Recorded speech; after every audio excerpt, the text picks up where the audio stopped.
కేసీఆర్కు తెలంగాణ సంపద దోసుకొని దాచుకోవాలనే ఉద్దేశం చాలా ఉంది. అన్ని కేసీఆర్ జరిగిన హాయంలో అన్ని స్కామ్లే. ఇలా ఎంత పెద్దోడైనా తప్పును ఒప్పుకోవాల్సిందే. చట్టానికి ఎవరు కూడా అతిథులు కాదు. చట్టం ముందర అందరూ కూడా దోషులే. ఏదైతే తప్పు చేస్తే శిక్ష పడాల్సిందే.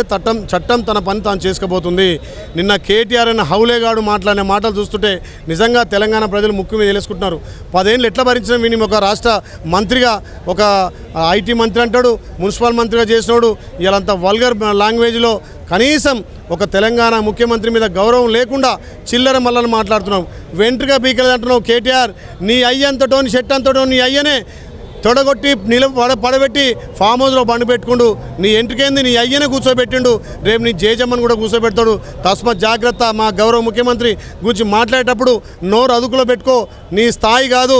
నువ్వు చిల్లర కానివి. నీ డ్రగ్స్ దందా, నీ లిక్కర్ దందా, నీ కాళేశ్వరం దందా ఇవన్నీ ఒక్కటే బయటపడుతున్నాయి.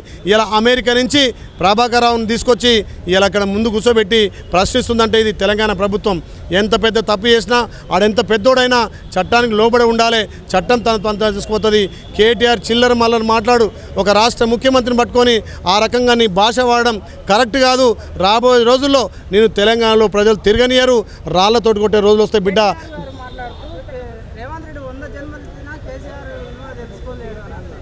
అరే ఒక్క జన్మలే నీ అయ్యని కూర్చోబెట్టిన ఇంట్లో.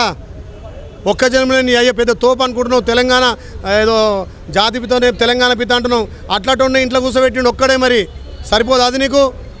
ప్రజాపాలన ద్వారా ఇలా తెలంగాణలో ఉన్నటువంటి రైతాంగం కానీ, మహిళలు కానీ, నిరుద్యోగులు కానీ, ఉద్యోగులు అన్ని రంగాలు ఇలా హర్షాతాలు వ్యక్తం చేస్తున్నాయి. మేము ఇచ్చినటువంటి హామీలతో పాటు మేము ఇయ్యనటువంటి పేదోడు 3 పూటల సన్నబియ్యం తినాలి, సన్నబువ్వ తినాలని చెప్పి మా గౌరవ ముఖ్యమంత్రి మా ఉత్తమ్ కుమార్ ఇస్తుంటే మీకు మైండ్ బ్లాక్ అయ్యి ఇలా తెలంగాణ ప్రజలు మొత్తం పూర్తిగా కాంగ్రెస్ వైపు పోయిరని చెప్పి, మీకు మనుగడ లేదని చెప్పి, ఏదో నోరు ఉంది కదా అని చెప్పి 10 ఏళ్ళు దోసుకున్న సంపదతోటి మీ పింక్ మీడియా, మీ సోషల్ మీడియా ద్వారా వైరల్ చేస్తే మాకు ఒరిగేదేం లేదు.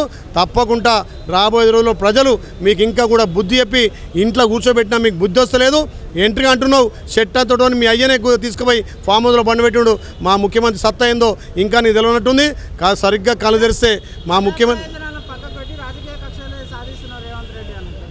మీ లెక్క రాజకీయ కక్షలో, లేకపోతే పెళ్ళమ్మగుడు మాట్లాడుకునే మాటలు, లేకపోతే ఆఫీసర్లు రాజకీయ నాయకులు మాట్లాడే మాటలు, ఫోన్ ట్యాపింగ్ చేసే దౌర్భాగ్యం మా గౌరవ ముఖ్యమంత్రికి లేదు. మా ముఖ్యమంత్రి అనిత్యం మీ ఫామ్ హౌస్కి మీ ముఖ్యమంత్రి పరిమితం అయితే మా ముఖ్యమంత్రి ప్రగతి భవన్ కానీ ఇక్కడ సెక్రటరియట్లో వచ్చి నిత్యం ప్రజల సమస్యలు ఒకవైపు